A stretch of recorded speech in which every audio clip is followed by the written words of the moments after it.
Welcome back to the Deep Dive. Today we've got a really interesting source for you.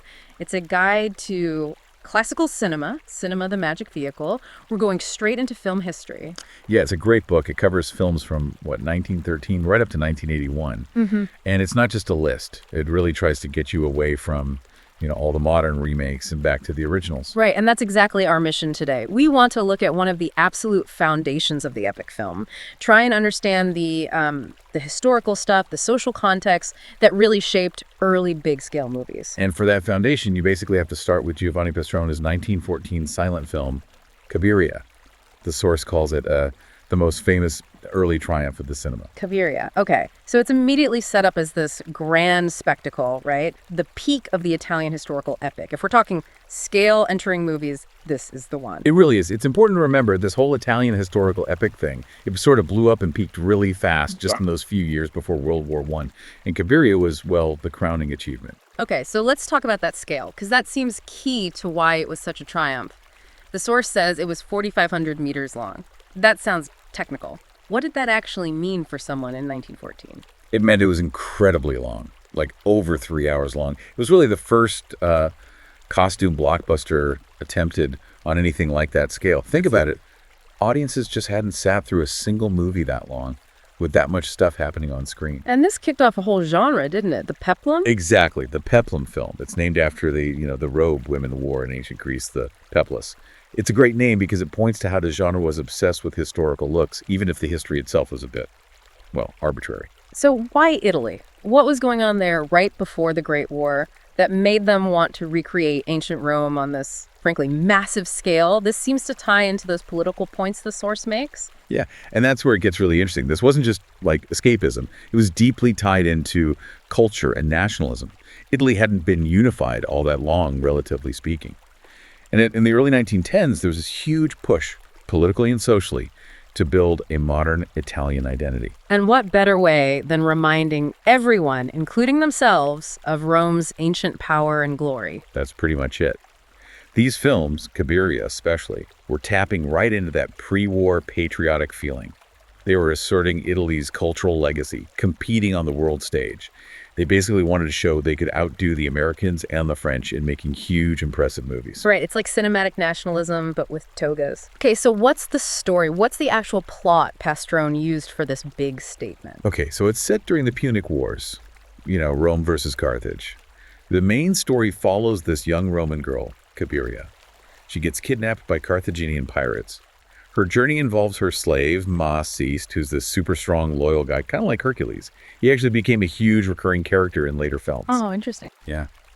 And eventually, after years and lots of adventures, she gets back to Rome with this brave commoner guy she falls for. Sounds dramatic, but the source book immediately flags the history part. It mentions they cited Livy, the Roman historian. But maybe we shouldn't take that too seriously. Definitely not. The source is right on that. Back in 1914, cinema wasn't seen as, serious art or history.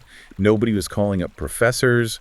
Pastrone cared about the spectacle, the effect. It's basically an adventure story wrapped up in ancient costumes to look impressive. So historical accuracy wasn't the point. It was all about the visual impact. That's the peplum genre in a nutshell, yeah. Yeah. Getting that final impressive look on screen was way more important than checking facts about the Punic Wars.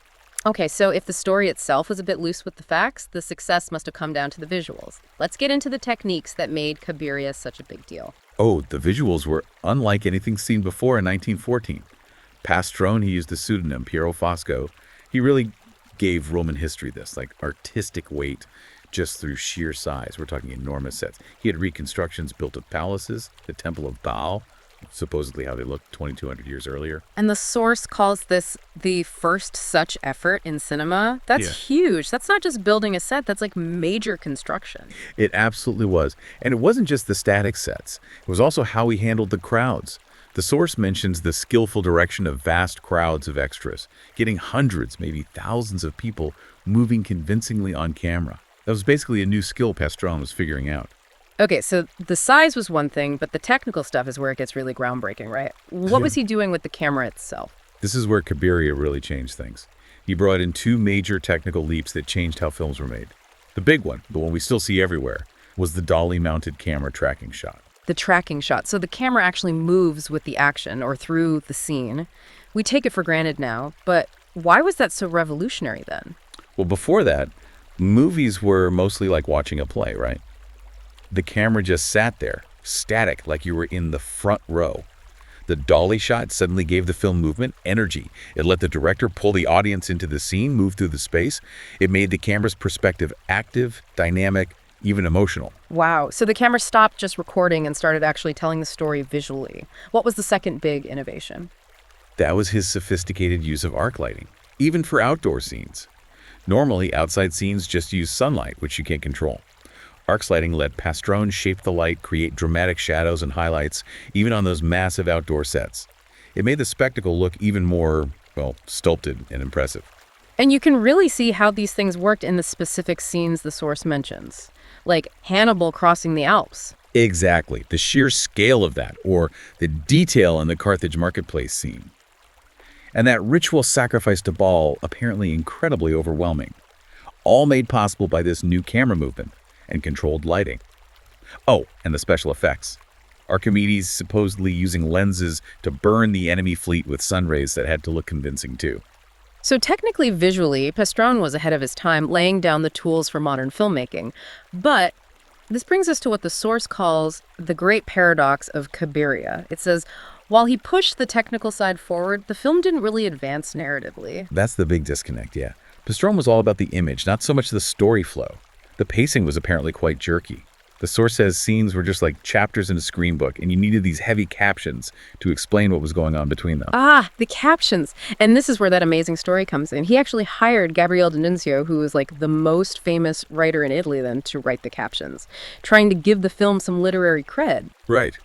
It was a move to make cinema seem more highbrow, more legitimate. Get D'Annunzio's fancy prose to guide people through the epic story. But the source makes it pretty clear this backfired spectacularly. Yeah, it calls the captions the most glaring fault of the film. How so? Because D'Annunzio's writing style was totally wrong for a movie. It was apparently appallingly bombastic, just way too flowery and over the top. It actually slowed the whole thing down instead of helping it. The attempt to elevate the narrative with literature ended up dragging it down. That's kind of hilarious, isn't it? You hire Italy's greatest writer, and his words become the worst part of your movie. It sort of proved that cinema needed its own way of telling stories, not just borrowing from books. Absolutely.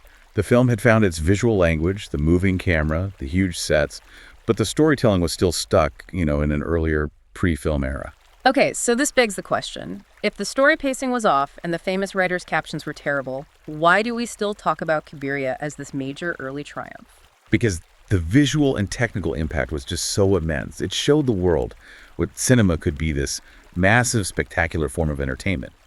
Pastrone might not have figured out narrative fluency, but he gave other filmmakers the visual tools they needed. And the key filmmaker who picked up those tools was D.W. Griffith in America, right? Exactly that. The source specifically says Cabiria was a major source of inspiration for his Intolerance. Griffith saw the scale, the technical ambition, the moving camera in Cabiria, and he ran with it. He took those elements and combined them with much more complex storytelling.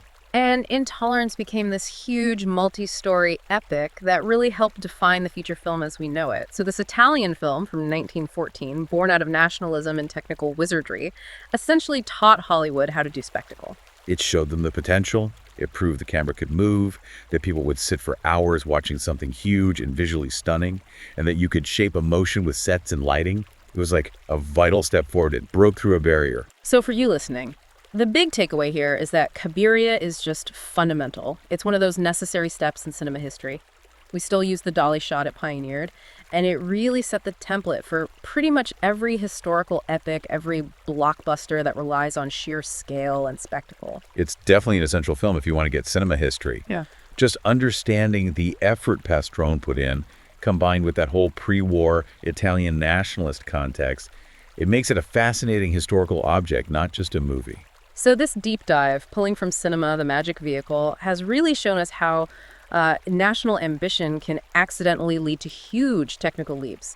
We've seen the birth of the peplum, the invention of the dolly shot, and the slightly comical failure of high art subtitles. And the source book really makes the point that watching these classics isn't just homework. It's an unforgettable adventure that deepens how you see films today.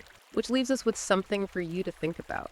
If Cabiria's camera techniques came partly from Italy wanting to look grand on the world stage, what political, social, or maybe even commercial pressures today are secretly shaping the special effects, the camera work, the very look and feel of the movies you're watching now? What hidden histories are embedded in today's blockbusters? The adventure, as they say, continues.